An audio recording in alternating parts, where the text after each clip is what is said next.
Vamos a dar inicio a la presentación del libro Mi corazón dice no, el movimiento de oposición al TLC en Costa Rica. Antes de dar inicio quería decir que las salidas de emergencia están allá y allá. No espero que no lo necesitemos, pero acá a mi derecha y atrás por aquello. Bueno, gracias. Hoy... Ni me oye. Muchas gracias. Vamos a dar inicio a la presentación del libro Mi corazón dice no, el movimiento de oposición al TLC en Costa Rica. Mi nombre es Koen Forent, soy subdirector del Instituto de Investigaciones Sociales de esta Universidad de Costa Rica. Y para mí es un honor moderar esta mesa con la doctora Cisca Raventós Forst, el doctor David Díaz Arias y la máster Cindy Mora Solano. Antes de presentarlos voy a dar un pequeño comentario introduciendo el libro y después hago mi labor de moderador. El 14 de mayo del 2007 llegué a Costa Rica ya con la intención de llamarla mi nuevo hogar. Llegué al país y llegué a un país muy interesante en una coyuntura muy particular. Esto no lo entendía en ese momento. Después del asombro por lo verde y el caótico tráfico, conocí un país profundamente político en todos los niveles de la sociedad. No había mesa, no había discusión, ni almuerzo, ni desayuno, en el que no se hablaba de un solo tema, el Tratado de Libre Comercio con Estados Unidos. Me asombré por esta movilización política, la participación política de casi todo el mundo que conocía en esos primeros días.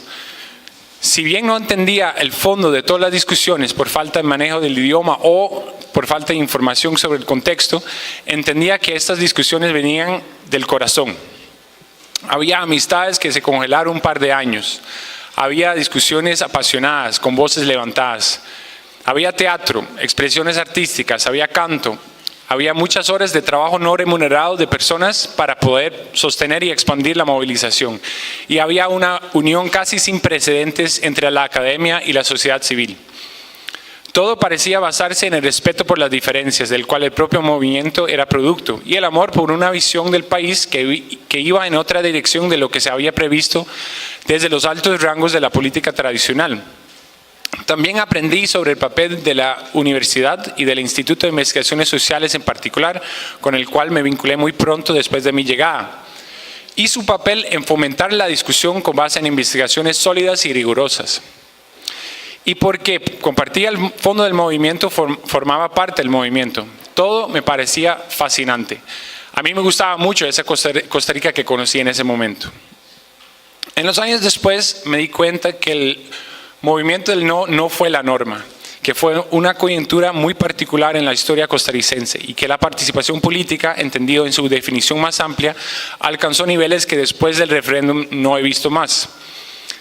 Y me surgieron muchas preguntas durante y después de esa gran movilización. ¿Cómo fue posible que esa movilización se hizo tan poderosa? ¿Cómo fue su organización? ¿Qué tipo de estrategias políticas tomaron las personas que lidiaban ese proceso de oposición?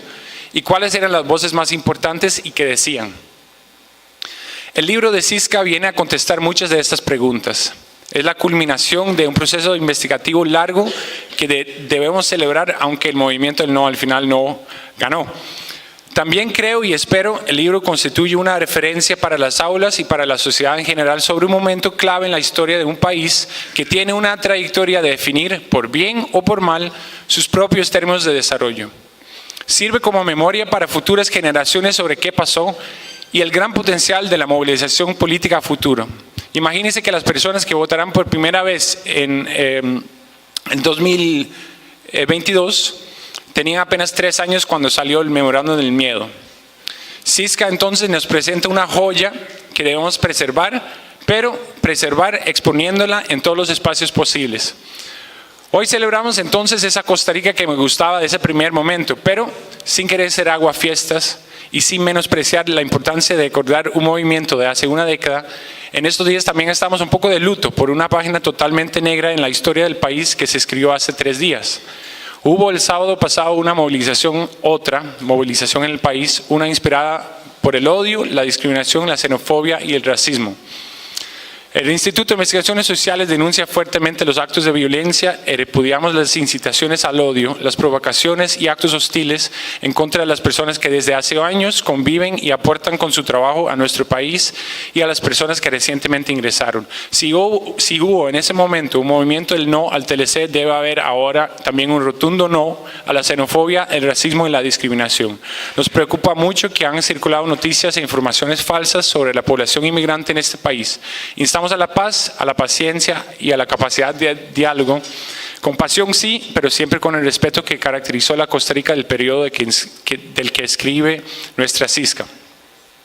CISCA Raventós Force también es producto de la migración. Yo soy producto de la migración y creo que lo somos todos y todas. CISCA Raventós Force también es socióloga, doctorada de la New School of Social Research, estudió licenciatura y maestría en los programas centroamericanos de sociología de la Universidad de Costa Rica. Es catedrática jubilada de la Universidad de Costa Rica, donde fue profesora en la Escuela de Sociología e investigadora en el Instituto de Investigaciones Sociales, donde fue directora entre el 99 y 2005. Es catedrática Humboldt, o fue catedrática Humboldt en el 2011, y este libro es producto de una investigación que realizó en el instituto y que contó con el apoyo de dicha cátedra. Trabaja temas de sociología política en las ramas de sociología electoral, movimientos sociales y cultura política.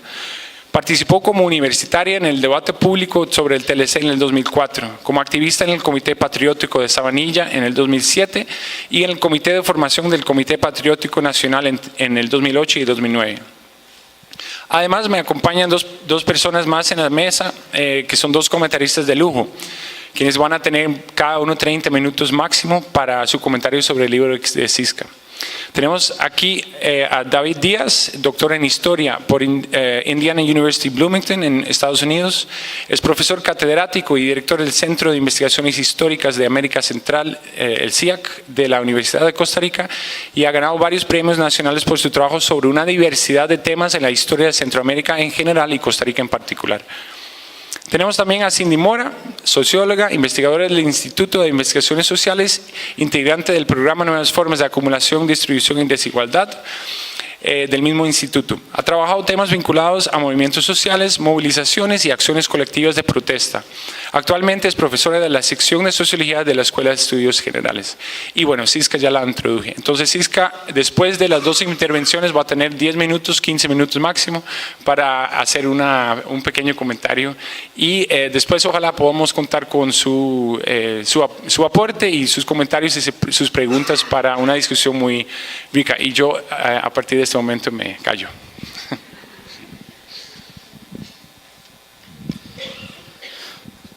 Bueno, en primer lugar quería agradecer a CISCA por haberme invitado a leer ya en su estado final este texto y que pensara en mí para hacer algunos comentarios públicos con respecto a la lectura que este texto me produce.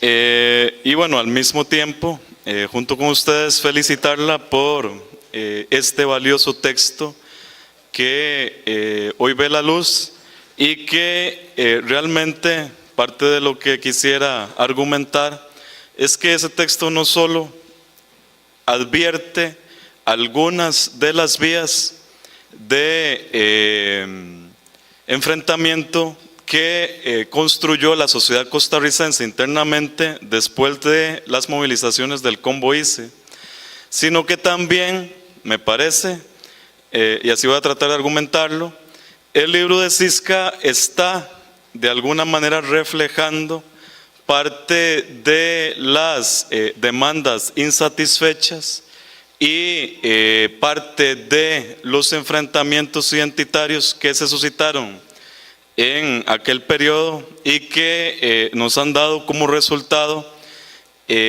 una inestabilidad en la concepción de la cosa política tal y como se está jugando en este momento en este país. Yo comparto con Kuhn la idea de que los tiempos actuales, en lugar de cerrar las vías de exclusión, tal y como se había pensado a principios del siglo XXI, más bien las han consolidado. y en lugar de poner fin a enfrentamientos o guerras culturales, más bien se han radicalizado. La sociedad de hoy podría ser una sociedad partida ya desde principios de siglo, y pienso que el libro de Sisca nos revela en buena parte esto. Sisca Raventós es una talentosa científica social que a lo largo de su carrera académica se ha planteado temáticas determinantes para entender la democracia costarricense. Ella comenzó explorando el problema del agro a partir del estudio de las transformaciones en el mundo campesino de la caficultura en la segunda mitad del siglo XX, donde analizaba la diferenciación social y también la cuestión de la inmigración temporal, y luego se decantó por explorar cómo coyunturas específicas, como la nacionalización bancaria, el ajuste estructural, el combo ICE o fenómenos políticos como el abstencionismo electoral, han reconfigurado las estructuras sociales y la cultura política en Costa Rica. El libro que presentamos hoy sigue esta misma tónica y está dedicado a la movilización social más importante de Costa Rica en el presente siglo, la del movimiento en contra del Tratado de Libre Comercio con los Estados Unidos. Detrás de ese ensayo de análisis de un movimiento social, empero, Sisca persiste en su interés por explorar la democracia costarricense, sus transformaciones, logros, estancamientos y sombras. Este trabajo le tomó a Sisca una buena cantidad de tiempo para ver la luz, no solo porque los datos que ella utilizó se produjeron mientras el movimiento que estudiaba se iba produciendo y transformando, sino también porque ella misma, de seguro, debió esperar que las olas más altas se apartaran de la playa para visualizar mejor el mar. De esa forma, la Sisca militante del no al TLC ha sabido inspeccionar con maestría ese complejo movimiento, echando mano de una dualidad metodológica afortunada, una visión etnológica interna y un análisis estructural de mirada externa. El libro está dividido en 7 partes. Primero, la autora nos presenta el contexto en que surge su trabajo, las fuentes que utilizó y delimita el espacio social en el que se concentra su estudio. Luego construye una cronología muy puntual sobre la disputa provocada por las negociaciones y aprobación del TLC. Aquí ella concibe 4 periodos específicos que se delimitan por puntos determinantes de cada coyuntura: el de inicio de la negociación y firma del TLC, el impasse que produjo el expresidente Abel Pacheco al no enviar el texto del tratado a la Asamblea Legislativa, el de las elecciones del 2006 y el retorno de Óscar Arias al Ejecutivo blandiendo la bandera del libre comercio, el inicio de la campaña del referendo y la derrota del no, y finalmente la aprobación de la agenda de implementación. El tercer capítulo profundiza en el relato oficial de COMEX y los negociadores sobre la elaboración de la posición nacional con respecto al tratado y cómo esa narrativa se enfrenta con otras donde se muestra la desconfianza producida por los negociadores nacionales ante sus secretismos, manipulaciones de la información y su inicial propaganda para presentar el TLC como un paso o 2 pasos hacia adelante del país. El cuarto capítulo avanza para entender la organización del heterogéneo grupo que enfrentaría el tratado. Aquí Sisca se enfrenta con una historización sobre las movilizaciones sociales que precedieron al movimiento del no y cómo podrían haber producido patrones de asociación y de lucha contra las políticas de reforma del Estado y apertura de los monopolios públicos. La autora nos deja ver el movimiento del no en su complejidad y sus contradicciones desde el inicio y da evidencia de las luchas internas que ese movimiento atizó entre sindicatos, partidos políticos y otros opositores al tratado. Sisca también irrumpe en los diversos sistemas de acción frente al TLC y cómo había también diferencias con respecto a ellos entre la oposición.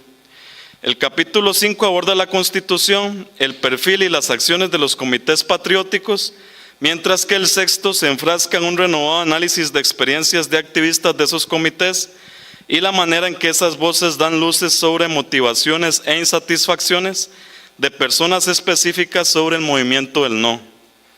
El último capítulo propone una amplia reflexión sobre el movimiento del no en perspectiva histórica y en las posibles transformaciones culturales y políticas que se evidencian en esa difícil coyuntura entre el 2002 y el 2007. El libro también tiene 5 útiles anexos en donde la autora comparte documentos que evidencian discursos, palabras claves, símbolos y signos de ese movimiento de oposición al TLC. En lo que sigue quisiera proponer algunas de las ideas que la lectura del libro de Sisca me ha provocado y al final intentar hablar de la forma en que este trabajo nos da muchas pistas para entender la fractura social que vive la Costa Rica del presente. Yo quisiera responsabilizarme de estos comentarios, pero le voy a echar la culpa al libro de Sisca. Quisiera comenzar con el asunto de la coyuntura histórica. Sisca nos devela un tremendo arrastre de pequeñas fracturas sufridas por la sociedad costarricense en la segunda mitad del siglo XX, que van configurando, sin que eso fuera inevitable, una fuerza de insatisfacción social que se asemeja a una cabeza de agua silenciosa que retumba en el final del siglo XX con el llamado Combo ICE, cuya explosión social no fue prevista ni por políticos ni por científicos sociales que más bien hablaban de un país con un movimiento social dormido. Esa visión era muy injusta, en tanto que fue gracias a diversos movimientos sociales que las políticas neoliberales se habían combatido desde la década de 1980, y más bien creo que ese posicionamiento da cuenta de una insatisfacción entre la generación que vivió la revolución sandinista y creyó en el triunfo de las utopías y contempló atónita el final de ese sueño. Ciertamente el paisaje social de la década de 1990 se parecía muy poco al del final de la década de 1970, y aquella generación que examinaba la Costa Rica de fin de siglo no podía leer con claridad, pareciera, la configuración de imaginarios sociales que estaban motivando la construcción de nuevas formas de acción social. La coyuntura que recrea Sisca nos da evidencia de un imaginario teórico analítico que colapsaba y de otro que producía una tremenda relación entre lo que venía del pasado y lo que se imaginaba hacia el futuro. De esa forma, tal y como leo este texto de Sisca, me parece que ese desfase entre experiencia revolucionaria y nuevos jóvenes que se movilizaban a tapar calles contra el Combo ICE es uno de los aspectos más desafiantes de cualquier interpretación de lo que pasó en el país entre el 2000 y el 2007. La generación que vivió la revolución sandinista soñaba con transformar el mundo burgués y anular sus instituciones. La que vivió el Combo ICE y también la que abarrotó las calles contra el TLC no plantearon su imaginario en esa vía, sino que construyeron versiones nobles sobre el pasado de Costa Rica y sus instituciones, y en diversas formas se enfrentaron a la idea de que esa estructura social y política pudiera cambiar. Una de las consignas del movimiento del no, como documenta Sisca, tiene que ver con una idealización del llamado Estado socialdemócrata, sus instituciones y sus logros.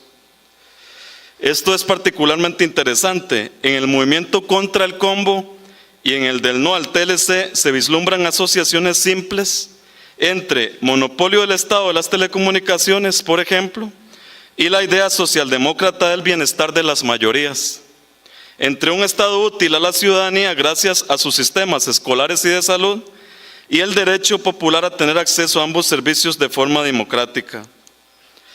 Esa parte de la Costa Rica del 2000-2007 concebía las instituciones como el ICE, la Caja y la educación pública como profundamente determinantes del éxito del país en materia social y las defendía como intocables. Esto es particularmente interesante si ustedes exploran el discurso de las movilizaciones de la década del 70. En esa vía, el movimiento del no llegó a construir la idea de que el TLC centroamericanizaría a Costa Rica. De esa forma, sin planificarlo así, pienso se dio fuego a la hoguera de un discurso nacionalista que hasta hoy invade las contradicciones de los movimientos sociales del país. Defender el país que somos depende de diferenciarlo de los otros países de la región. y con ello se recrea la diferencia costarricense frente a lo externo centroamericano. Me parece que de ese razonamiento a la xenofobia hay un paso muy pequeño. Así, el actual movimiento fascista en ciernes, que pretendía enfrentar refugiados nicaragüenses hace unos días, como lo señaló Kuhn, insiste en la idea de que esos servicios e instituciones estatales como la caja o la educación pública han sido saqueados por esos migrantes. Es decir, la articulación del discurso nacionalista del no, tan fundamental en el movimiento, también renovó discursos de exclusión que adquieren ahora un cierto carácter popular.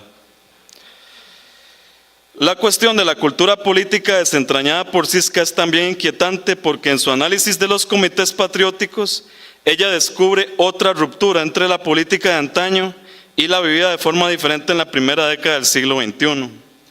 Esos comités en general desconfiaban profundamente de los partidos políticos y trataron de mantener su independencia frente a ellos y los sindicatos, mientras que en un movimiento de fuerzas contrario, los partidos y los sindicatos intentaban monopolizar el movimiento y presentarse como los líderes de aquello. ¿De dónde procedía esa desconfianza que fue atizada por la forma en que el TSE desarrolló el referéndum del 2007 con base en la estructura electoral de los partidos políticos? La respuesta a esa pregunta es muy difícil de encontrar. Hacia la primera década del siglo XXI, el bipartidismo oficialmente inaugurado en la década de 1980, pero realmente perceptible desde la década de 1950, vivió un remesón que casi lo liquida. Ya desde la década de 1990 se hablaba del plus, como lo indica Cisca, y eso revelaba la idea popular de que no había diferencia entre las metas políticas del PLN y las de los socialcristianos. En el nuevo siglo, nuevos partidos aparecieron y los escándalos de corrupción afectaron al PUS y al PLN, permitiendo que el PAG ascendiera con su discurso moral sobre el manejo de la cosa pública, que tanto dolores de cabeza le causó en la última elección por efecto del escándalo del cementazo, y que otros partidos como el Movimiento Libertario o el Frente Amplio también crecieran y decrecieran dependiendo del contexto electoral.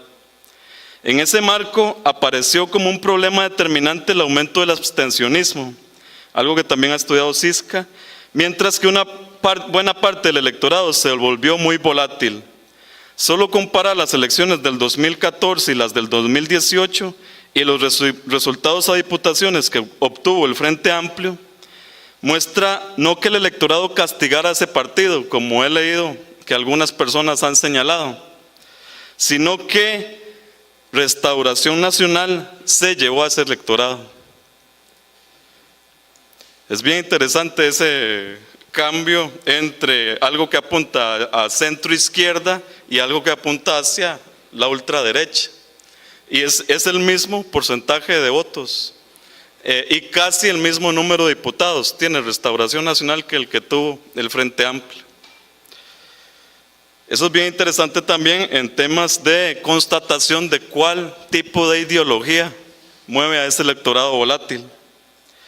Esta constatación nos arrastra el problema que tienen las izquierdas nacionales desde la década de 1980 y que se juntó con la misma neoliberalización del PLN en el inicio del siglo XXI. Al autodestruirse las izquierdas, la del Partido Vanguardia Popular en los 80s y la del PLN en los 2000, construyeron un vacío político que se llena parcialmente cada 4 años con opciones disímiles que atraen a ese electorado inestable que no sabe quién los representa.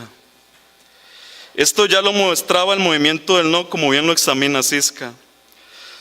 Un tercer elemento del que quisiera llamar la atención es el del caudillo. El referéndum confrontó la cultura caudillista tradicional, con Óscar Arias a la cabeza, con una nueva estructura donde se pretendía producir la política en forma horizontal, que es la de los comités patrióticos. En un momento, el no tuvo que acomodarse nuevamente en el elemento caudillista al llevar a Eugenio Trejos a la cabeza de la representación, hasta convencerlo de que podía incluso ser un candidato presidencial. ¿Por qué algo así pasó? Cisca nos dice que eso tuvo que ver con una estrategia para resolver públicamente las múltiples diferencias entre los movimientos que componían el no. Pero esa respuesta no termina de convencerme. Al volver al líder, el movimiento del no renunció a la posibilidad de cambiar la cultura política del siglo XXI y con ello falló en poder reconfigurar la simbología de las luchas.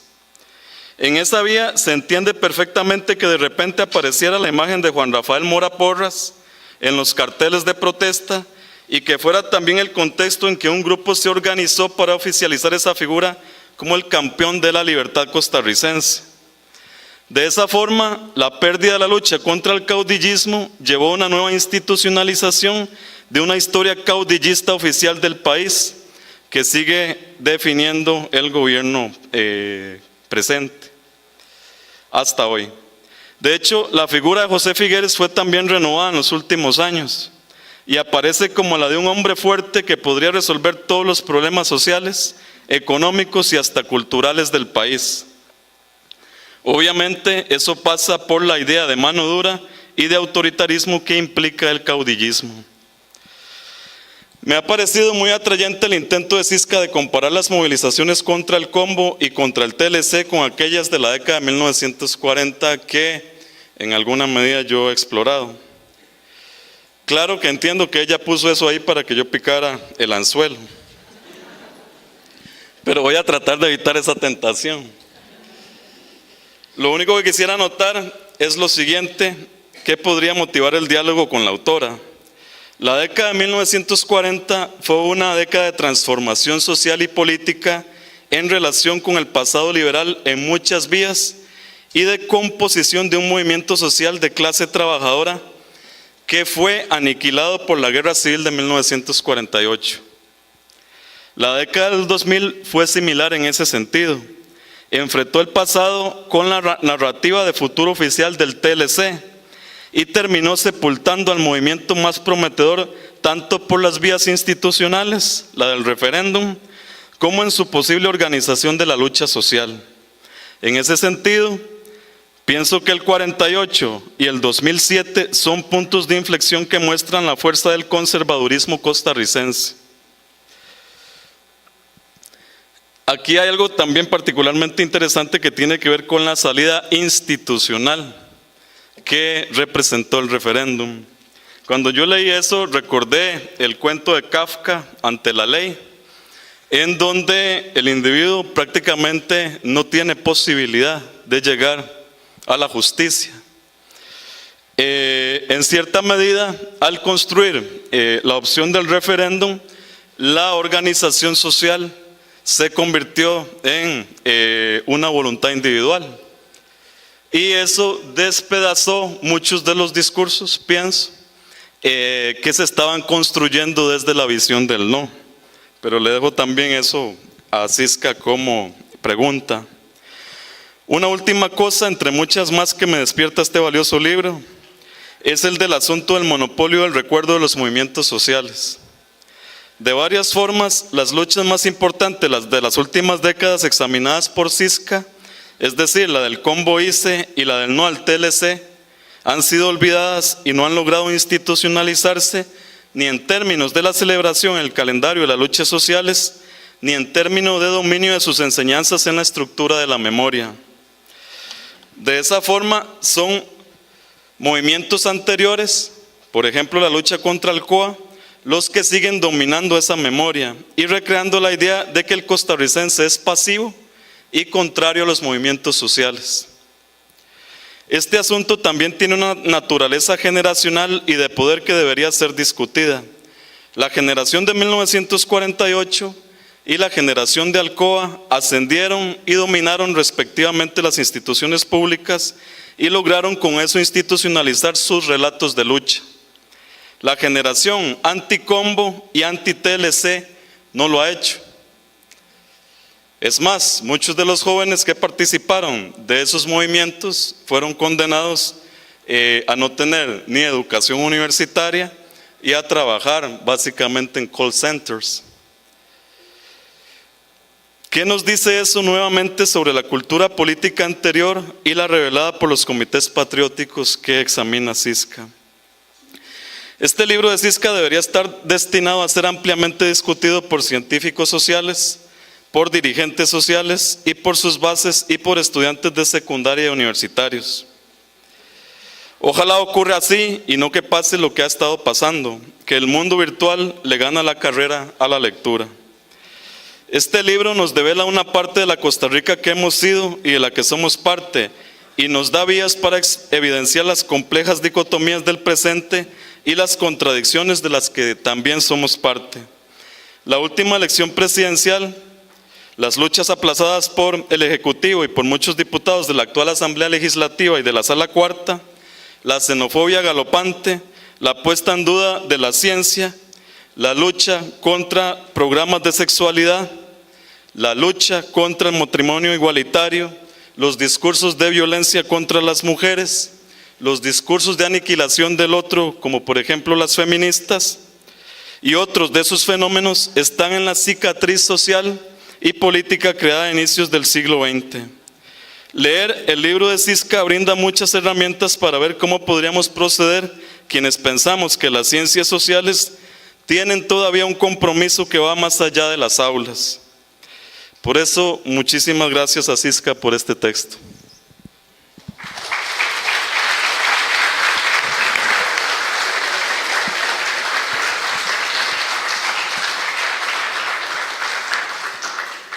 Muchísimas gracias, David. Ahora escuchamos a Cindy Mora.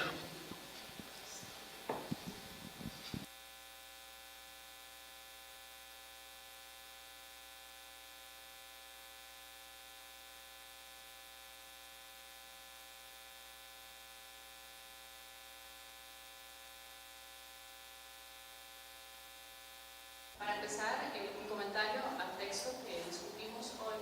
Quiero agradecer la invitación de Cisca a la lectura y presentación de su trabajo, el cual me ha traído a la memoria algunos momentos alegres y otros no tan alegres de la cultura política de hace más de 10 años.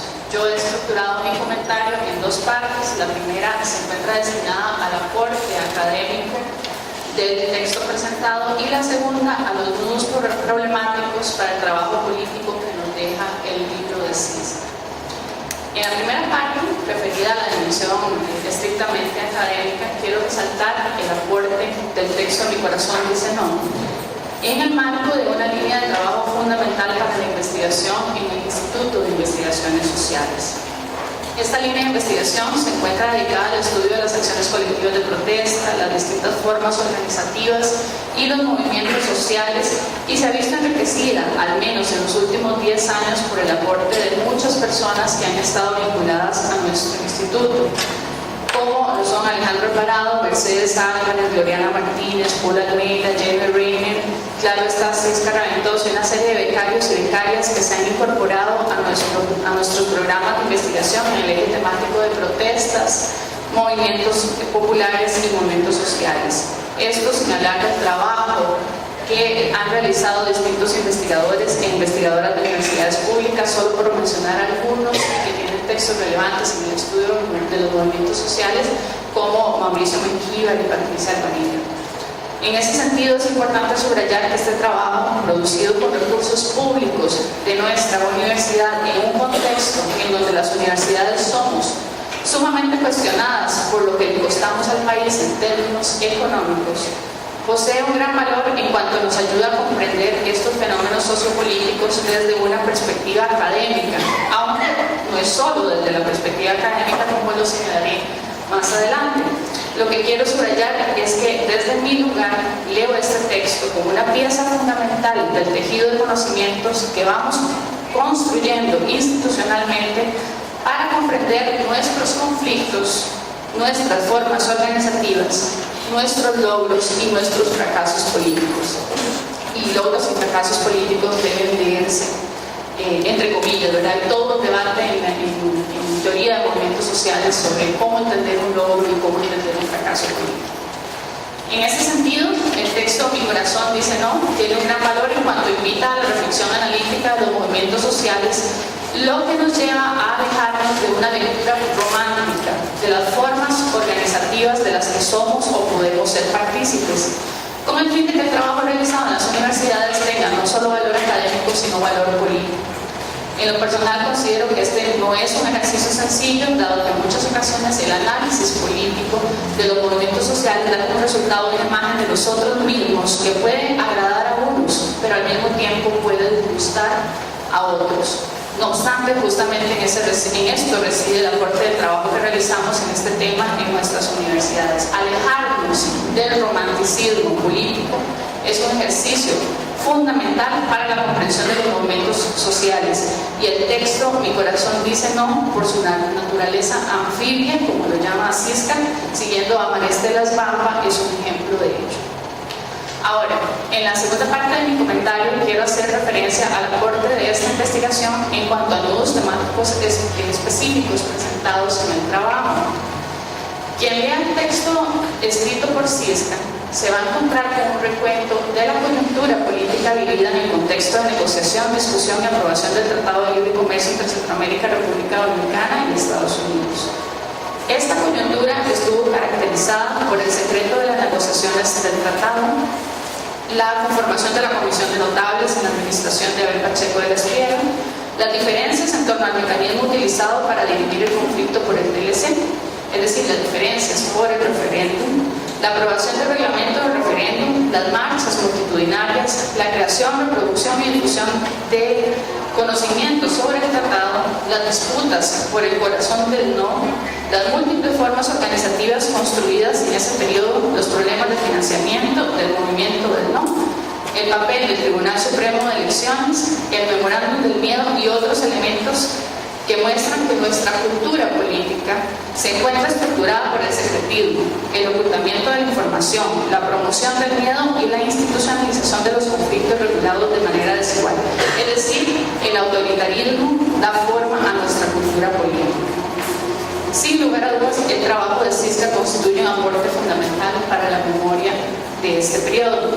Sin embargo, yo quisiera referirme a los aspectos que me parecen fundamentales, partiendo también de mis intereses y preguntas de investigación. En particular, diálogo con el texto de Sisca con el fin de comprender cómo somos nosotros cuando nos organizamos, cómo son nuestras organizaciones en sus dinámicas internas, cómo planteamos nuestras demandas, cómo les damos seguimiento y qué pasa después de la movilización. El texto Mi corazón dice no presenta un análisis de la articulación de un escenario político con una distribución desigual e inequitativa de los recursos, que la autora quiere mirar también a través, y aquí nos dice Sisca en la página 5 del texto, iniciando nomás, a través de sus capacidades de colaboración y confianza. En ese sentido, me interesa discutir la confianza como uno de los recursos políticos fundamentales de la política de la calle y de la política de los movimientos sociales. En diversas partes del texto, Sisca señala que uno de los resultados de las entrevistas realizadas fue la referencia constante a la desconfianza entre las personas que integraban el movimiento del no. Había desconfianza en las reuniones. Había desconfianza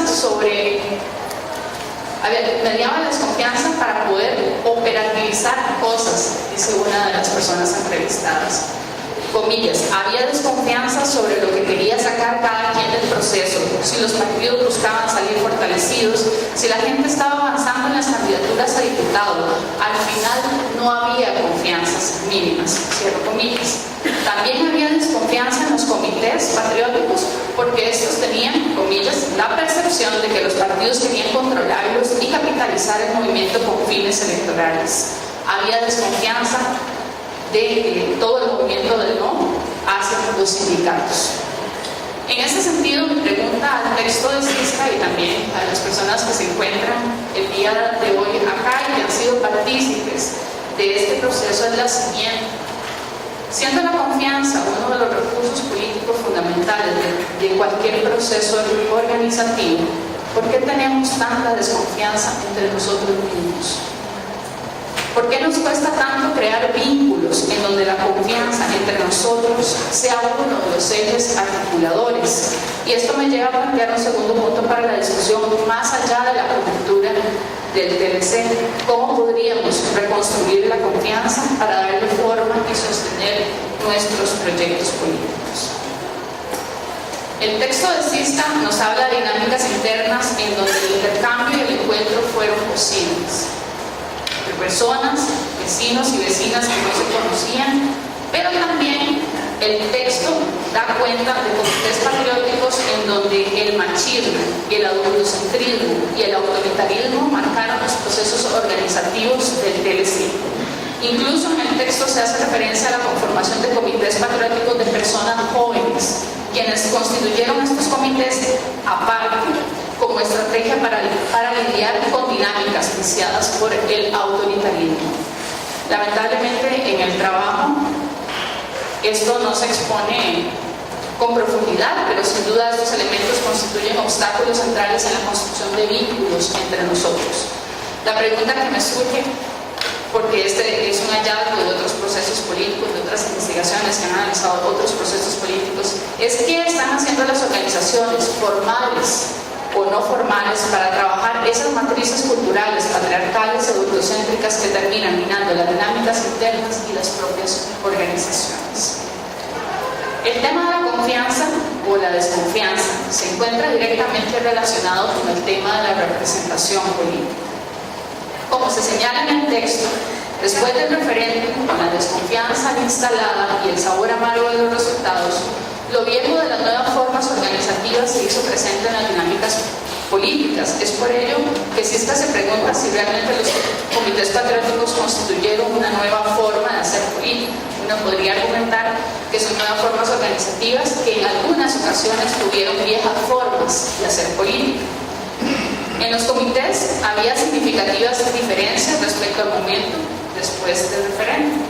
Había diferencias respecto a la posibilidad de apoyar a algún candidato para un puesto de representación popular, por ejemplo, o al establecimiento de vínculos con personas que militaran en partidos políticos. Este, sin duda, es un tema trascendental de la movilización y la organización, dado que de dónde saldrá la representación política de nuestros intereses si no es de nuestros mismos procesos organizativos. En este sentido, quisiera compartir el extracto de una entrevista publicada en el trabajo La política de la calle, en donde José Merino del Río, en el año 2009, indicó lo siguiente: los movimientos sociales son y han sido fundamentales para la resistencia, pero hemos tenido problemas para la alternativa, no como propuesta académica, sino política. Los movimientos sociales debían ser buenos también en cómo se ganan las elecciones, por ejemplo, como una alternativa política, pero no cualquier alternativa política, sino la que asuma contigo tu programa. No cabe duda que la alergia que sienten amplios sectores que están en la lucha social hacia la participación política termina conspirando contra los mismos objetivos que se buscaron. Como les digo, esta es una cita de una entrevista hecha en el año 2000.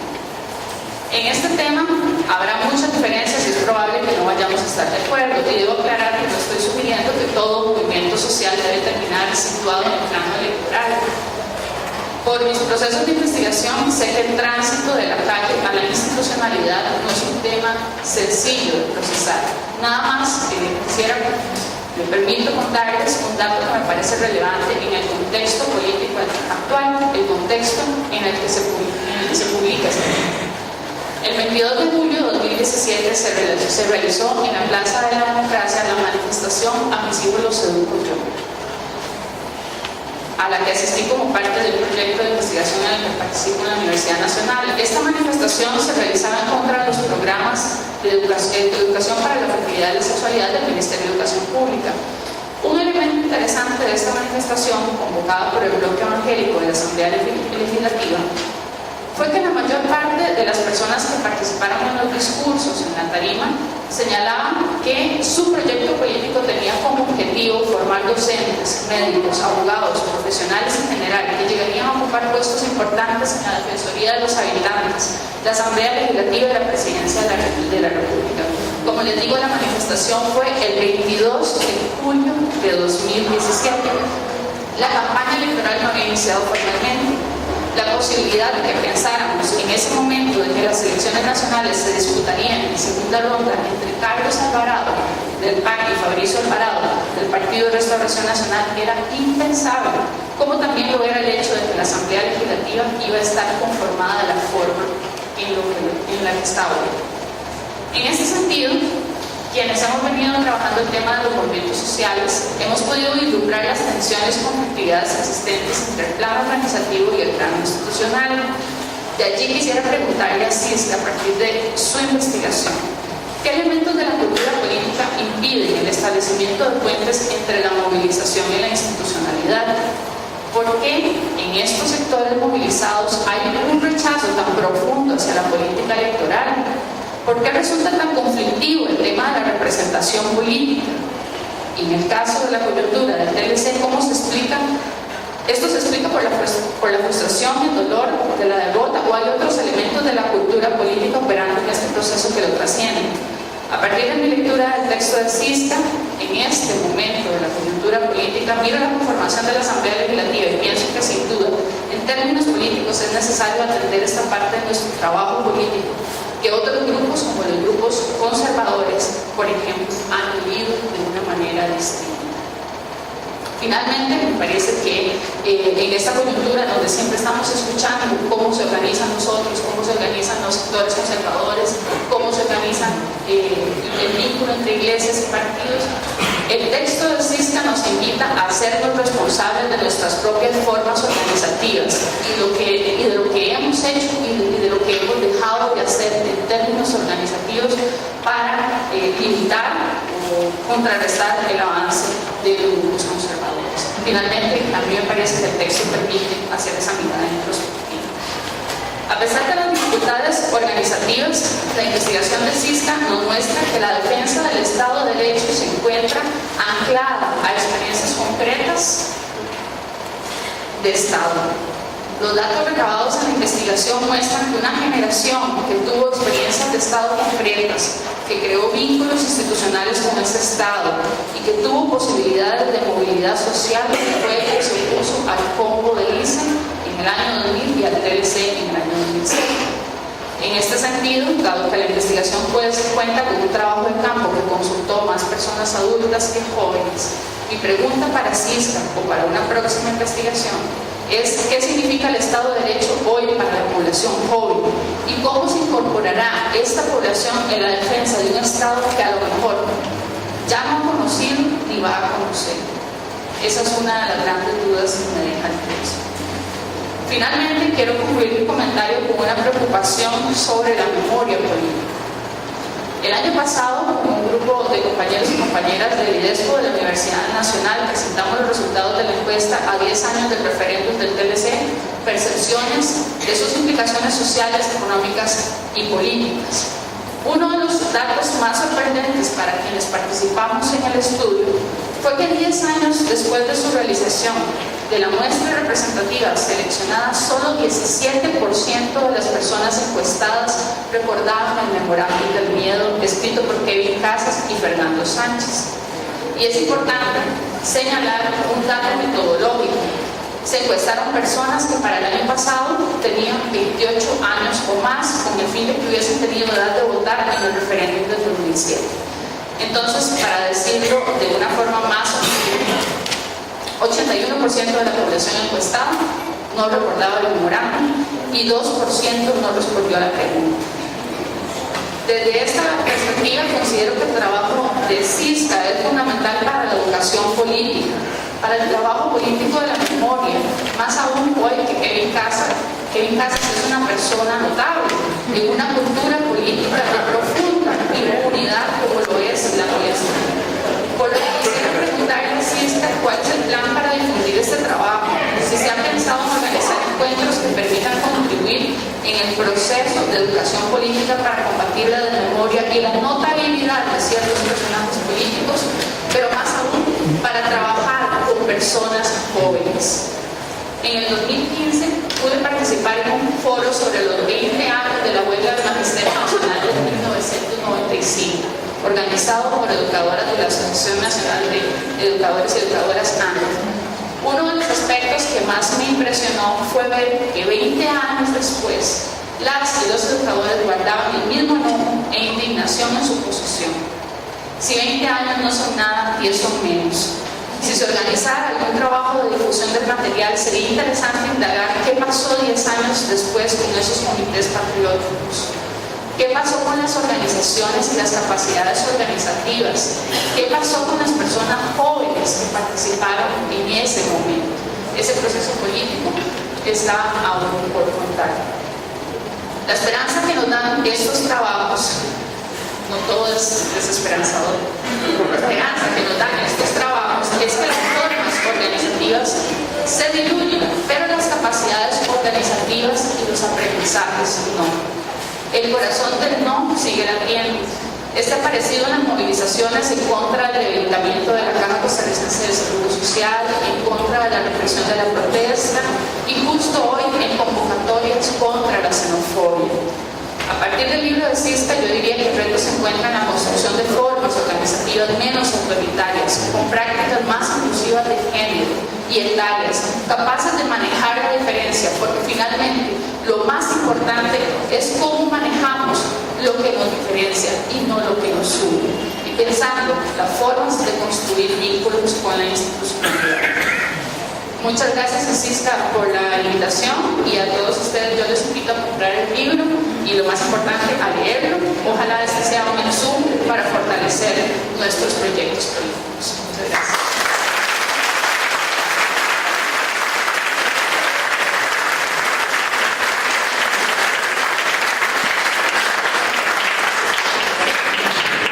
Muchas gracias, Cindy. Mi trabajo hoy es muy aburrido porque creo que llama la atención a todo el mundo respecto al tiempo. A ver si Sisca me hace la vida un poco más difícil. Tiene 15 minutos, Sisca.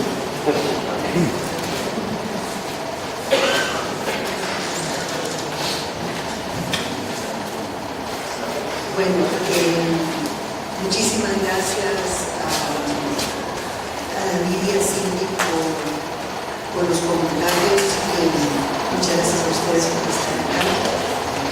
Muchos han sido parte de, ya sea que fueron entrevistados, compañeros y compañeras del Movimiento Patriótico, del Frente de la Lucha del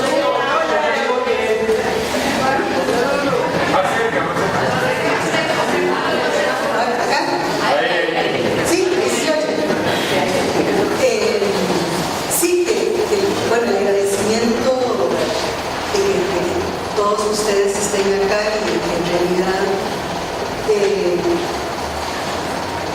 muchos y muchas son parte de este libro, muchas dieron 2 o 3 horas para entrevistas muy detenidas para entender, digamos, los tejidos, las motivaciones, por los caminos recorridos juntos en organizaciones.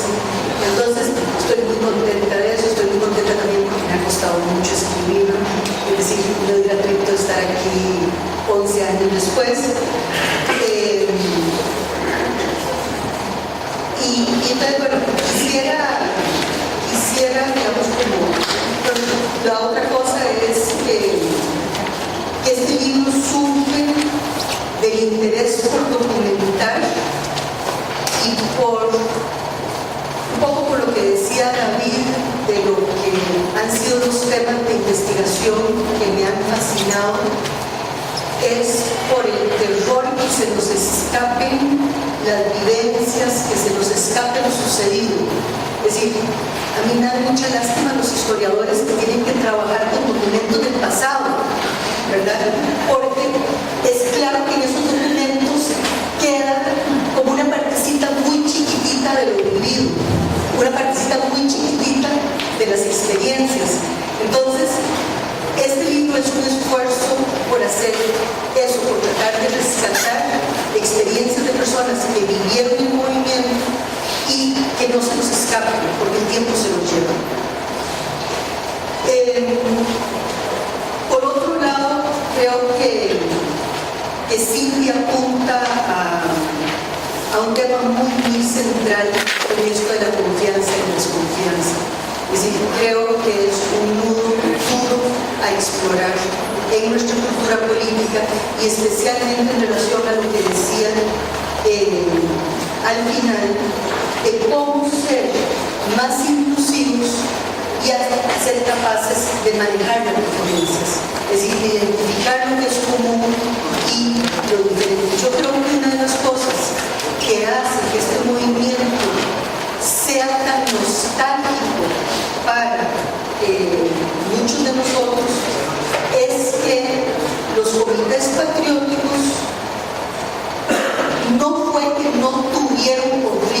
los tuvieron, porque toda interacción social tiene conflictos, pero que la horizontalidad de la forma de organización, el carácter voluntario de la gente que participó, permitía enfrentarlos, ¿verdad?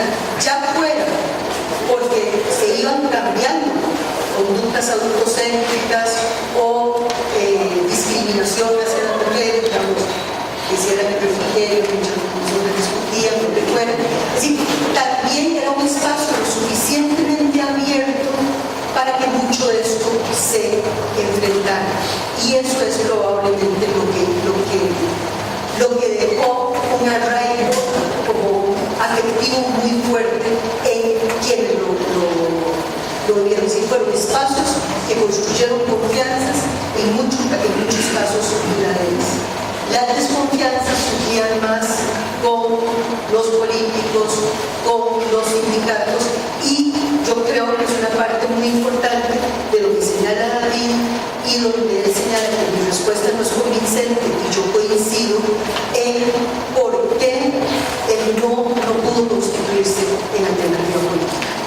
Digamos, aquí hay varias personas del frente de la UCR que todavía nos mantuvimos activos hasta mediados del 2009 de cara al proceso político 2010, y si algo hicimos fue tratar de empujar, digamos, que saliera de ahí una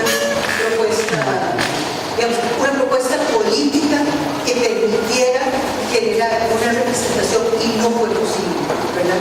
Entonces, en ese sentido, yo creo que lo que estás apuntando no lo puedo contestar, no tengo respuesta, pero efectivamente hay como puntos de claves que yo creo que hay que empezar a explorar: cómo construimos confianza, cómo vemos a los diferentes, ¿verdad?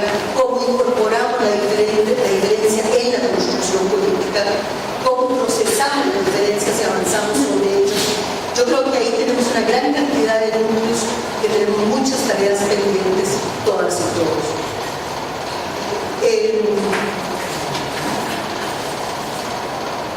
Sobre el comentario muy incisivo de David, sobre los cambios en la cultura, o más bien las culturas políticas, bueno, yo creo que él coloca el tema, bueno, y aquí sí hubo trampa, porque esta parte del comentario la publicó ayer en Facebook. Tuve un día para pensar sobre la respuesta. Entonces, está más estructural y está escrito. Entonces, pienso que sí, que hay que remontarse a la ruptura del bipartidismo, hará unos 20 años. La elección del 98, hace 20 años, marca el principio del fin del orden político que se originó en la Guerra Civil de 1948, es decir, son exactamente 50 años, se cierra como se abre, es decir, se abre con Calderón y Figueres, se cierra con Calderón y Figueres, y durante ese medio siglo, 48-58, tuvimos una dinámica política muy estructurada, movida por liberacionistas y antiliberacionistas. Es decir, aunque no siempre haya sido bipartidario, sí hubo, digamos, un periodo bipolar, después el bipartidismo neto, digamos, a partir del 82-86, según cómo se lean, pero los nudos de eso es liberación y antiliberación. En esa segunda mitad de la década de los 90, eso empieza a desarmarse. Se desarma con la quiebra del Banco Anglo, se desarma con el Pacto Figueres-Calderón, que de alguna forma polifina esa disputa, y ambos concuerdan en la reforma neoliberal. Se acaba con la huelga del magisterio, y bueno, no es fortuito que el término plus haya sido acuñado en medio de la huelga del magisterio de 1995 contra el tratado, contra la reforma de las pensiones, pero además contra el acuerdo, el pacto financiero. Entonces, en ese sentido, esa segunda mitad de la década del 90 empieza a desarmar el orden y empieza a verse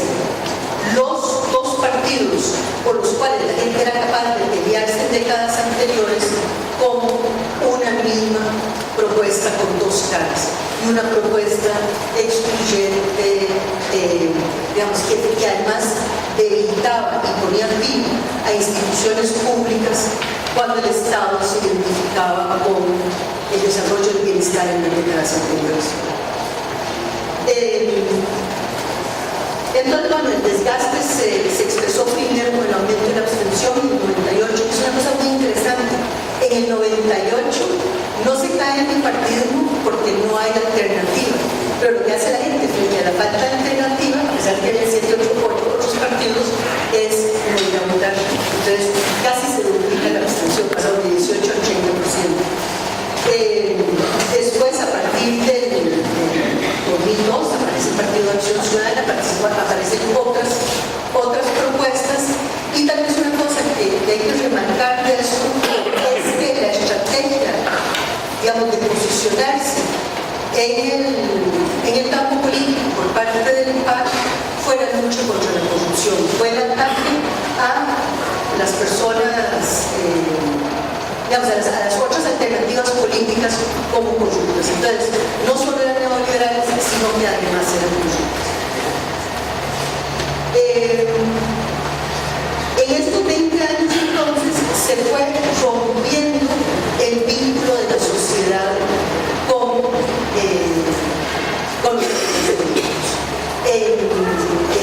A principios de la década del 90 hasta antes del 98, 2/3 partes de las personas simpatizan con alguno de los dos partidos del partido. ¿Verdad?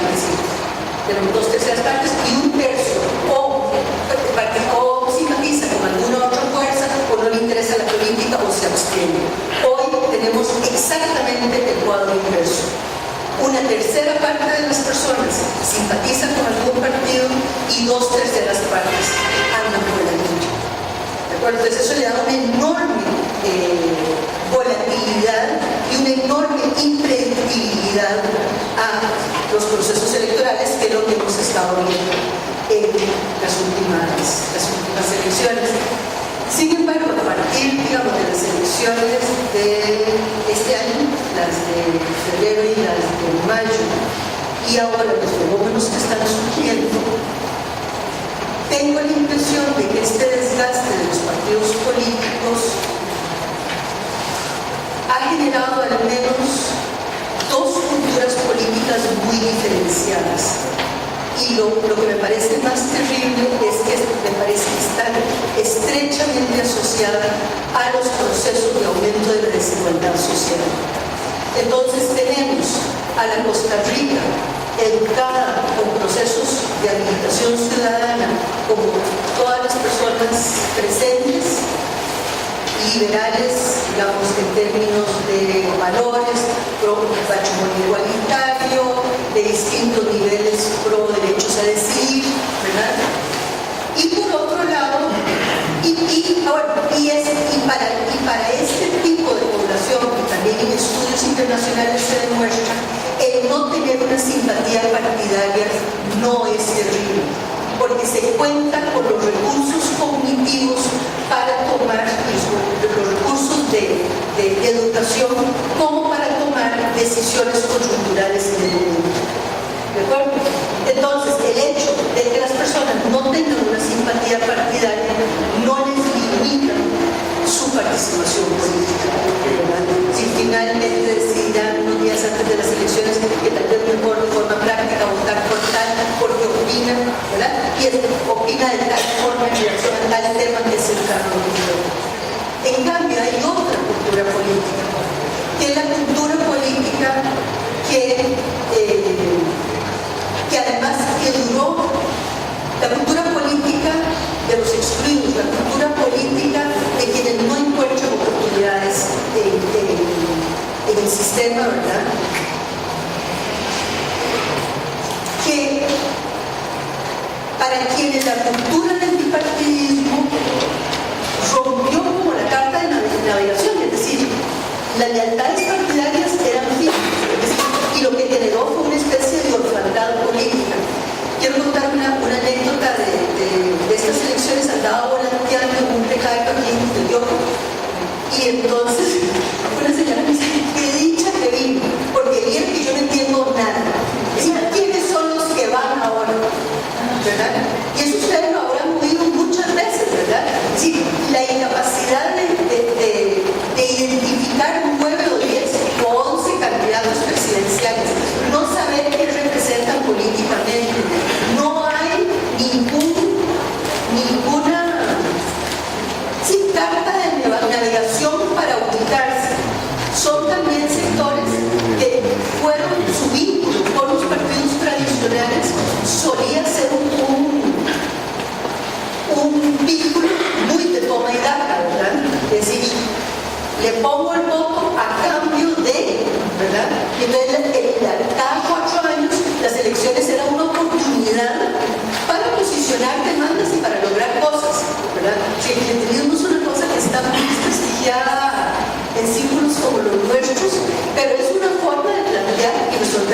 mandado a la gente a optar por restauración. Y tampoco significaba que todo el mundo que restauración iba a recoger a su casa a votar por ellos. No me malinterpreten, no está lineal, pero sí tenían la lista de iglesia, llamémoslo, y era la forma de ir a recoger a la gente a la casa y movilizarlos electoralmente. Entonces, mientras que en sectores de alta escolaridad, escolaridad media baja, tenemos movilización cognitiva, en sectores populares todavía mantenemos mucha movilización muy parecida a la de antes, solo que han cambiado, digamos, las instancias que están movilizando. Y también ahí, y es importante recordar, también ahí está la abstención. Es decir, la abstención más alta está precisamente en las comunidades más pobres, los sectores más excluidos, las zonas rurales más distantes. Ahí es donde la abstención. Fíjense que entre San Juan que podría tener una abstención de tiempos previos al aumento de la abstención del 16-17%, adentro en Talamanca o en Barrio Colorado de más de 50%. Entonces, lo que trato de decir es que creo que tenemos una sociedad que se ha ido desgarrando en lo social y que tenemos el enorme problema de que este desgarre social no sabemos cómo resolverlo y que de alguna forma la distancia social, la diferencia social se está convirtiendo en distancia política, ¿verdad? Y creo que, digamos, la falta de tolerancia a la diferencia, y es como lo último que quiero decir, creo que también se expresa en nuestras manifestaciones en redes y todo, es decir, llamarle al otro ramacheco, nuevo, neonazi, ¿verdad? Es decir, también por parte de nuestros, los muy tolerantes, hemos tenido como una muy baja capacidad de entender de dónde pueden venir estos otros fenómenos. Que creo que efectivamente son terriblemente preocupantes porque además no hay propuestas sociales. Es decir, en estos últimos 10 años, las capas medias vinculadas con el Estado, de alguna forma nos hemos salvado de caer en la pobreza y en muchos casos ha habido mejoras sociales. Es decir, la segunda parte de la administración Arias tiene fuertes procesos de concesión a profesionales, a maestros, etc., que yo lo veo como una estrategia de cooperación desde nosotros, ¿de acuerdo? Pero estos otros, yo creo que sí tienen como una percepción de una enorme vulnerabilidad y está siendo capitalizado por sectores que realmente no querrían poner en una democracia. Tal vez una última cosa que quisiera decir. Y que hay claros puentes individuales, sociales y simbólicos entre los comités patrióticos y la coalición Costa Rica. Si mucha gente de comités patrióticos pasó a la coalición a tratar de parar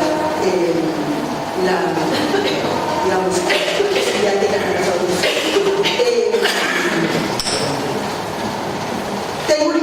quiero hacer un reclamo, digamos, a nuestro papel como universitarios. En esa época hubo una enorme producción de investigación sobre los efectos que podía traer el TLC.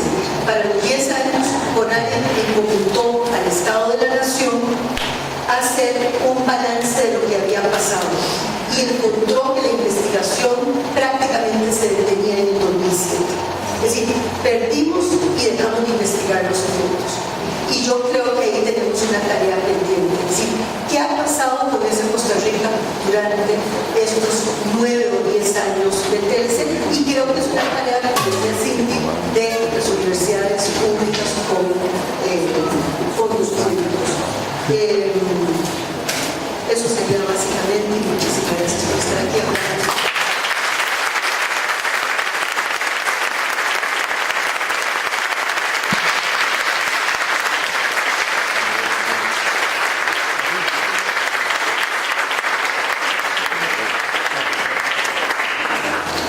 Digamos que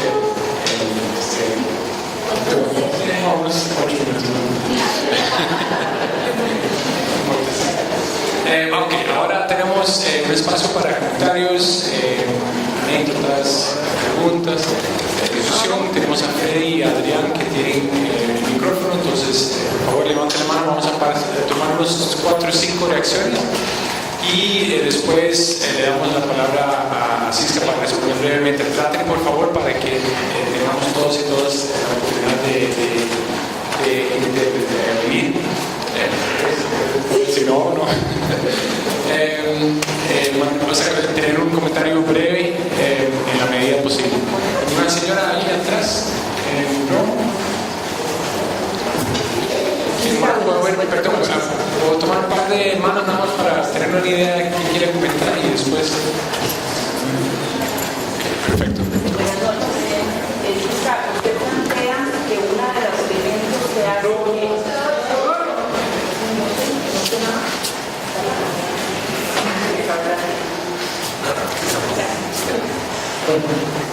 Usted plantea que uno de los elementos que hace el movimiento contra el TLC no se fortalezca y continúe es el elemento de la desconfianza. Sin embargo, quisiera escuchar su criterio en relación a otros elementos, el fundamental, la lucha de poder entre los hombres que dirigían ese movimiento. Y la diversidad de intereses de las organizaciones que participaban. Por ejemplo, yo como militante del movimiento sindical,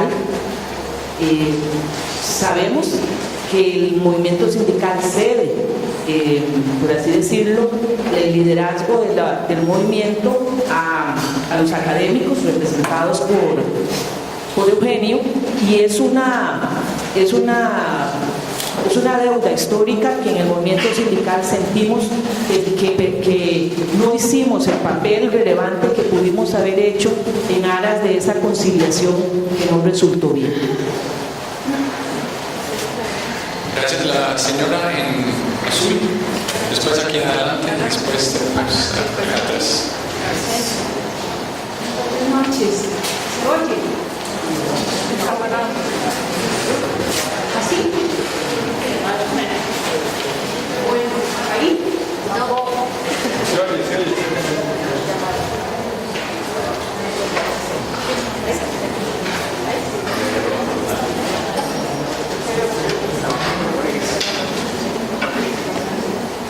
¿Ahí? Buenas noches. Agradecer a Cisca el trabajo. Realmente, pues no lo he leído, pero estoy segura de que va a ser un gran apoyo. Pero alrededor de la confianza, que es lo que a mí más me interesa, no se toca un tema que es fundamental, y son las traiciones. Siempre que hay una traición, hay un bache, y eso no lo hemos trabajado nosotros en los movimientos sociales.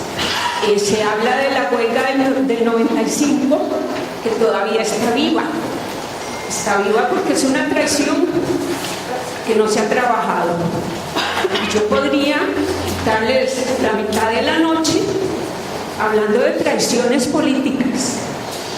El currículum es largo en los movimientos sociales y en la izquierda. Entonces, creo que ese es un punto que tiene que ver con la confianza, ¿verdad? La integración de un movimiento tiene que ver con la transparencia. Y la transparencia no es un problema de palabras, son hechos.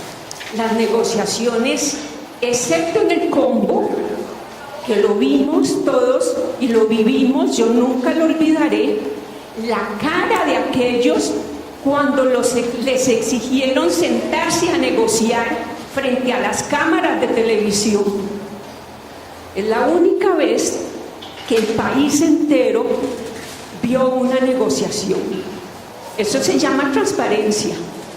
Y no estoy defendiendo a Miguel Ángel, pero a Miguel Ángel Rodríguez se lo cobraron, ¿verdad? Y se lo cobraron caro. Entonces, creo que en ese sentido, el combo marca un hito en mucho sentido, pero yo recupero esa noche de negociación. Gracias. Muchas gracias. Aquí adelante. Tenemos dos, ¿verdad? Una. Buenas noches, un comentario y una pregunta. El comentario, efectivamente, el no fue una derrota, una gran derrota. Pero yo les podría decir que el no ganó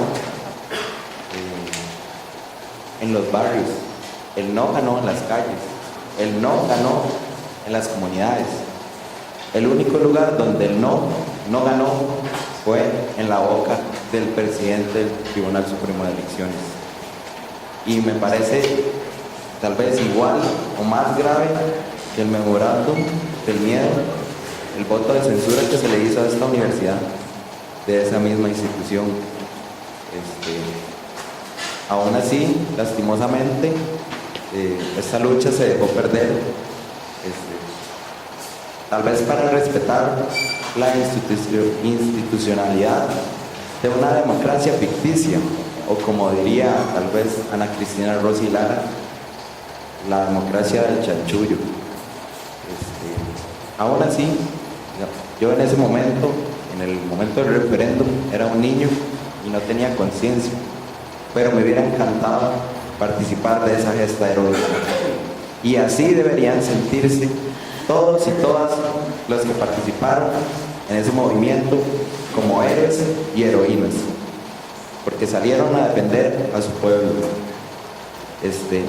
Lastimosamente, ese fantasma de la pérdida del no nos persigue y nos atormenta todavía en el presente, y ahorita se llama combo fiscal, y hoy aprobaron el texto sustitutivo, por si no lo sabían. La pregunta en concreto sería: ¿ustedes consideran que el sector del aparato estatal que permite construir sociedad, construir país, construir ciudadanía, y el que patrocina estos espacios, logre sobrevivir a este gobierno? Y esto no lo digo en términos de asignación de recursos o de presupuesto, lo digo porque la cantidad de desprestigio que está logrando acumular este gobierno sin estar precisamente en esta trinchera es exorbitante. Y no me extrañaría que este mismo año la fracción de Restauración proponga cerrar esta universidad por atentar contra la soberanía nacional. Básicamente sería eso. A mí me preocupa mucho porque ya no solo es el fundamentalismo religioso, ahora es el fascismo del tico promedio. Y todo este montón de gente tiene un común denominador, y es pensar que todas las minorías, todas las personas que luchan por los derechos humanos, por la justicia social y por la naturaleza, tienen la culpa de todo lo malo que pasa en el país. Bueno, y también que los nicaragüenses y los extranjeros tienen la culpa. Eso sería. Muchas gracias. Volvemos atrás, tenemos ahí dos comentarios y después uno más acá de Gaby. Ahí cerramos la primera ronda y le damos la palabra a Cisca. Viene segunda ronda, creo, para que no se estrese. Bueno, yo quisiera, igual que las demás participaciones, felicitar a Cisca. Creo que era un libro que el movimiento del no lo esperábamos y se lo debíamos también. Gracias, Cisca, por dar un poco esa deuda. Yo no sé ustedes, yo vine aquí en parte porque sabía que me iba a encontrar con mucha gente con la que había participado, y por suerte así fue.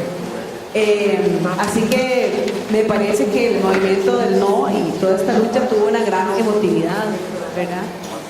No fue solo una cosa racional. Entonces, desde ese plano, yo quisiera preguntarte dos cosas.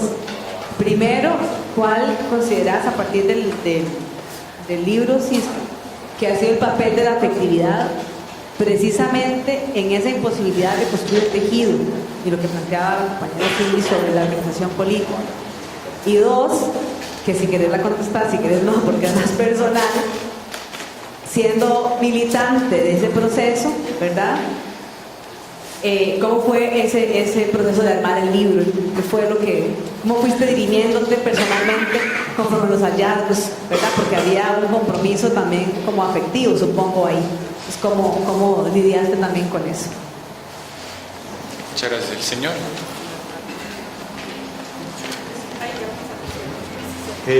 Cisca y lo haría en plural, compañeros y compañeros, ¿por qué insistís a decir que el movimiento popular, o sea, el pueblo de Costa Rica, no fue capaz, voy a utilizar el término, de asaltar el poder? Entonces, ¿quién le dio el triunfo al Partido de Acción Ciudadana en el 2014 y quién le dio 9 diputaciones al Partido de Frente Amplio, del cual soy militante? ¿Quiénes? En abstracto, ¿quiénes fueron? Pero en el 2010 inclusive fue claro, la gente quería costarricense elegir a una mujer, pensando que no iba a ser tan corrupta como un hombre, ¿verdad? Creo que el pueblo se equivocó, no importa. Pero ¿por qué seguimos insistiendo en decir que el pueblo no se organizó políticamente para tomar, entre comillas, el poder? Y lo mismo podría decir ahora, de la elección que acaba de pasar. Entonces, planteo eso. ¿No fue que más bien tanto el Partido de Acción Ciudadana como el Frente Amplio, siendo autocríticos, desperdiciamos ese enorme caudal político y decepcionamos y estamos decepcionando al pueblo en mayúscula? ¿Y quiénes somos progresistas? ¿Quiénes somos retrógrados? En la elección de hoy se volvió a formar el bipartidismo. PAC, PUSC, PLN. ¿Quiénes votaron contra este proyecto de plan fiscal? Frente Amplio, Restauración Nacional y el PIB. ¿Dónde estamos? Gracias. Gracias. Creo que hay una pregunta más en esa zona y después vamos por acá en la segunda ronda. Gracias. Buenas noches.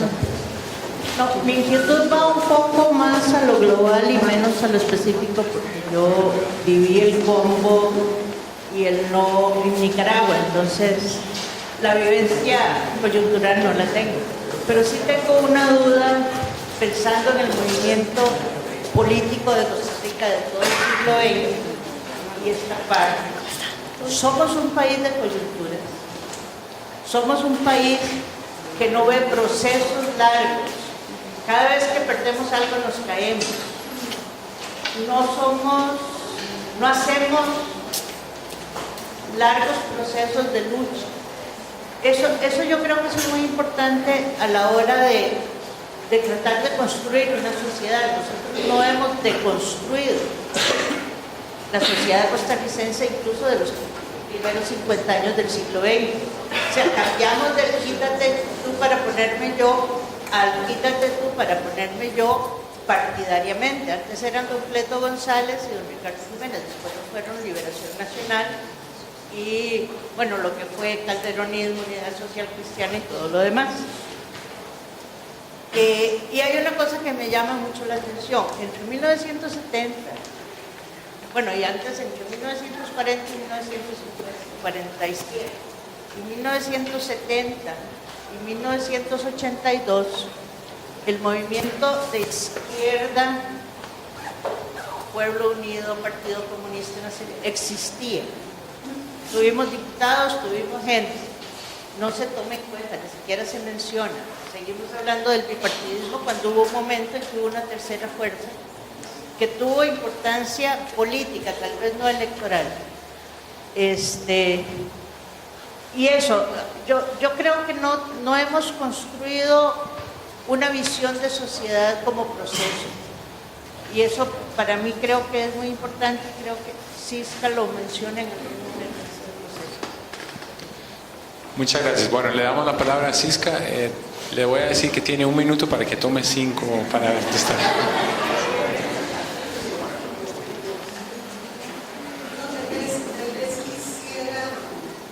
No quiero contestar porque hay cosas que no puedo contestar y sí, y otras no estoy como demasiado segura de que les ayudaría a avanzar en la discusión. Creo que hay mucha razón en lo que acaba de decir Rodríguez, es decir, y creo que eso como que pone un poco entre paréntesis lo que dijo Gabriel ahora sobre no triunfa en el 2014. Creo que la política se ha ido haciendo recientemente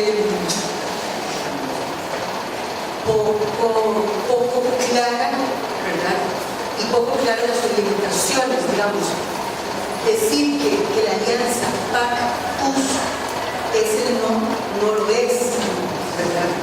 Es decir, podría ser eventualmente una alianza de migracionismo, o Chávez en ese sentido de constituir un partido. Por otro lado, el lugar de la izquierda, yo creo que es un lugar muy complicado. David lo decía, y creo que si bien la izquierda en distintos momentos ha tomado fuerza, principalmente a partir del momento de lucha social de la potencia, luego cuando busca traducciones institucionales no lo logra, ¿verdad? Es decir, vemos cómo se divide vanguardia en los años 80, poco después del triunfo sandinista, y en un momento, digamos, de aumento de la protesta. Vemos cómo inmediatamente después del combo ICE estalla Fuerza Democrática.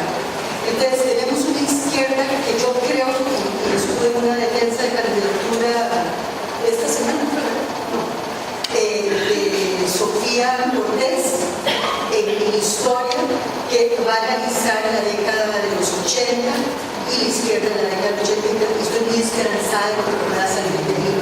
Porque si no se analiza, yo me he preguntado a muchísima gente que estuvo en la dirección de Fuerza Democrática y nadie me sabe decir qué pasó. Ay, yo no quiero hablar de eso, o no, ¿verdad? Y no tenemos ningún análisis. Sin eso no se puede construir el proyecto. Y la última idea es que tiene razón Ana, en el sentido de que cuesta conseguir proyectos de larga duración, ¿verdad? Y creo que en el con toda la nostalgia había una coalición multisectorial, ¿verdad?, que tenía un imaginario país, que puede haber sido romántico, lo que se quiera, pero había ciertos lineamientos que no veo hoy, ¿verdad? Y no los veo en la dinámica política. Gracias, Isca. Vamos a una segunda ronda, unos 3-4 comentarios más. Empieza 1, 2, 3, 4. A ver, seremos.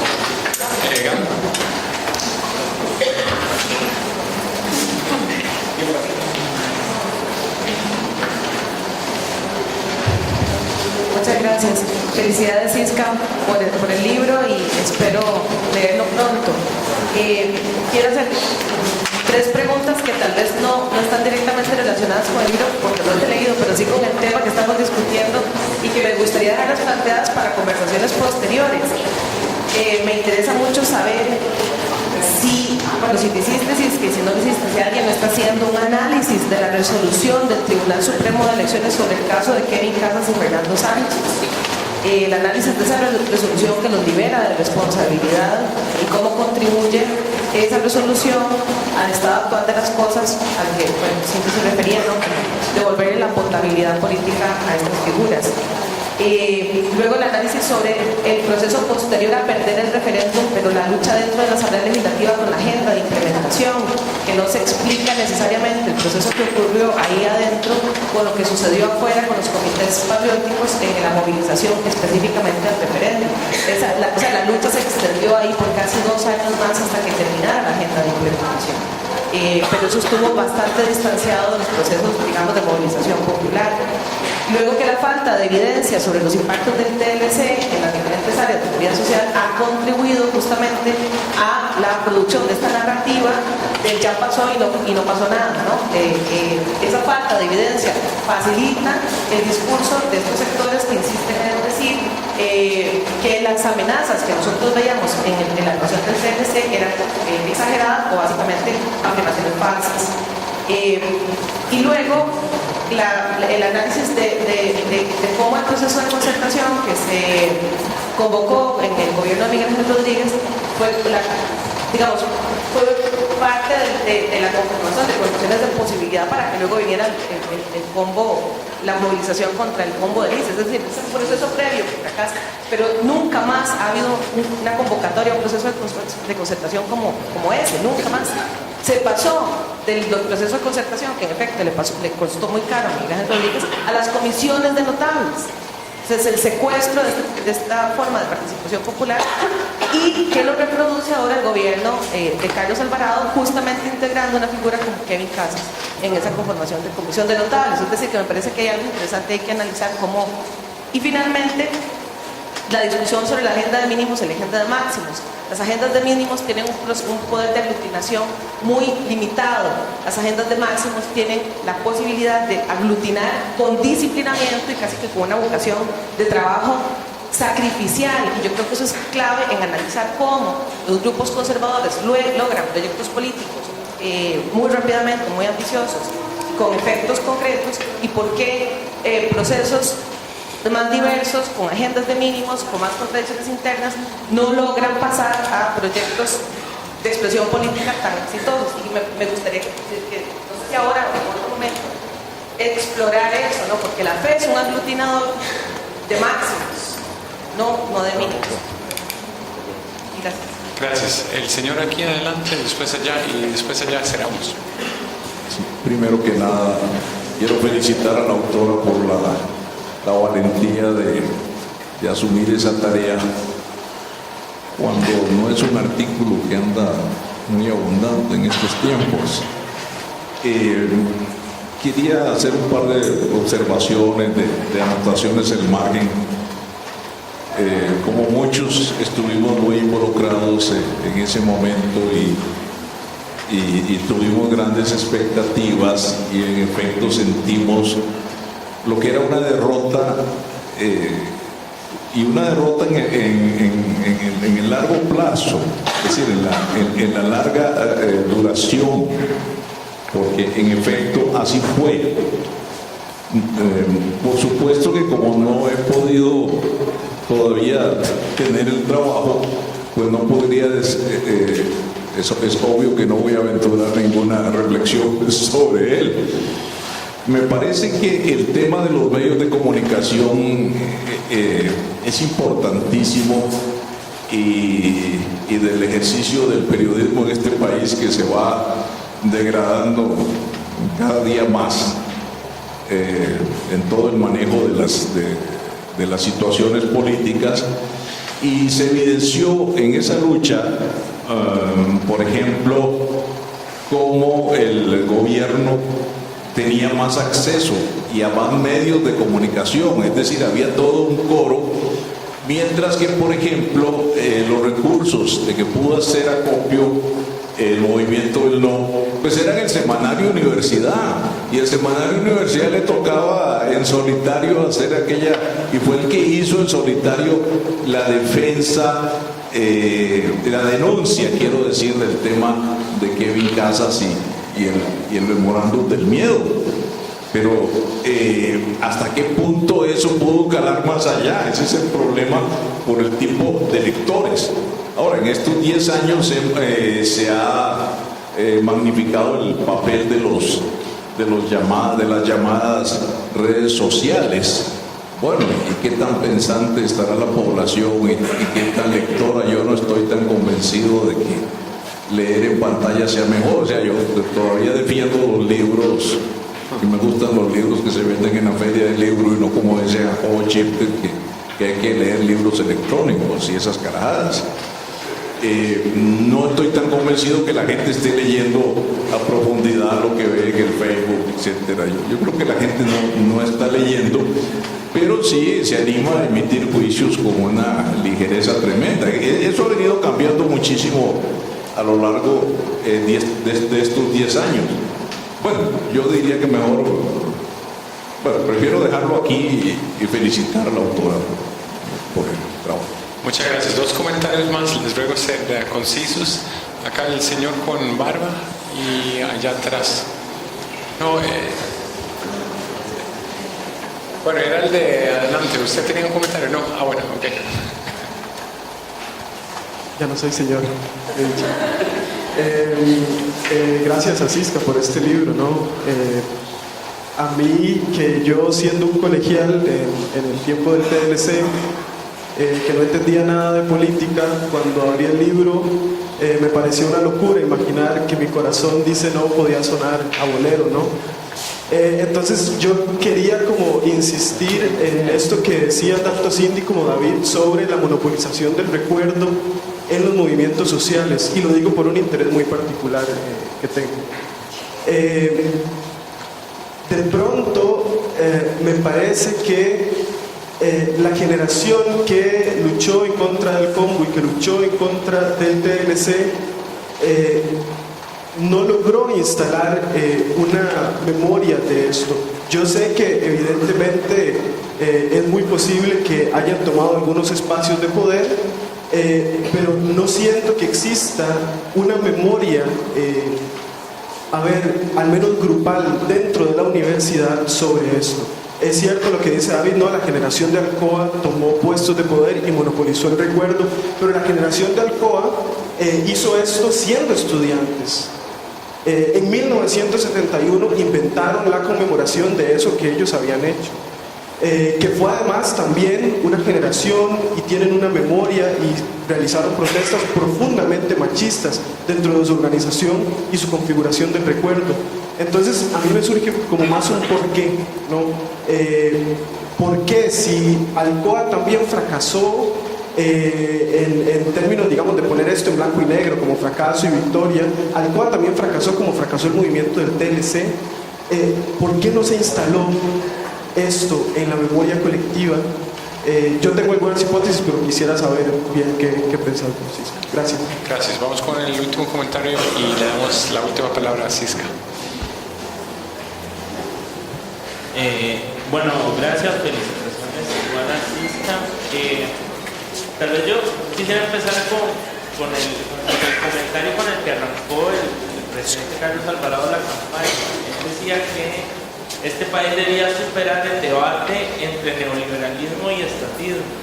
Yo creo que, los programas de muchos de los cursos de esta universidad, está claro que no le hacen nada de eco a las palabras del presidente Alvarado, y que si estamos acá es porque creemos que en alguna medida ese debate no se ha superado ni se tiene que dejar de discutir.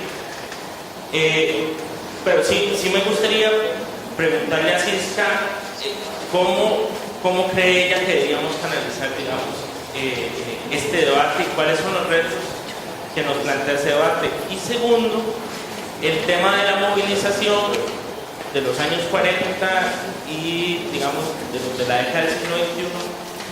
Es curioso, los estudios de David han reflejado que esa movilización de los años 40 fue una movilización revolucionaria y transformadora de este país, mientras que las últimas movilizaciones del combo y del TLC son movimientos más conservadores y de oposición.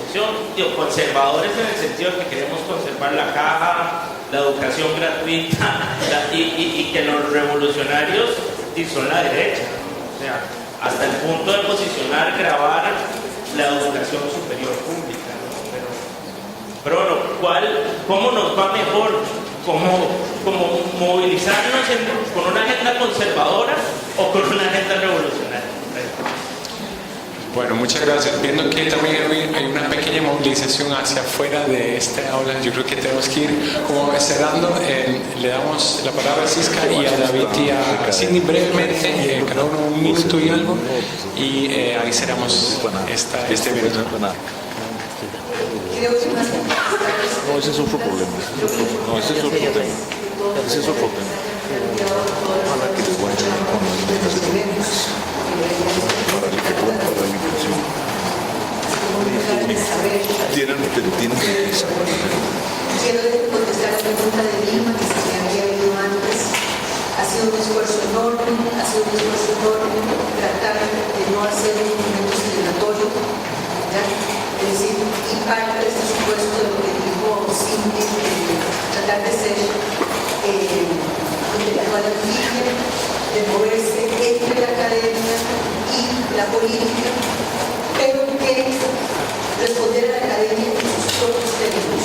Es decir, no hacer política a través sino convertir el discurso político en un discurso pseudo-académico, sino que tratar de usar las herramientas de la academia para encontrar vacíos, contradicciones, nudos que nos permiten esas herramientas.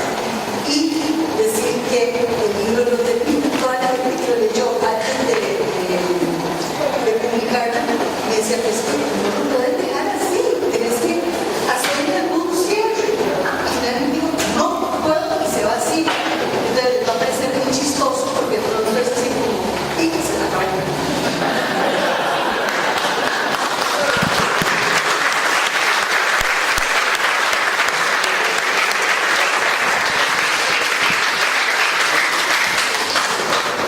este ya era un buen cierre.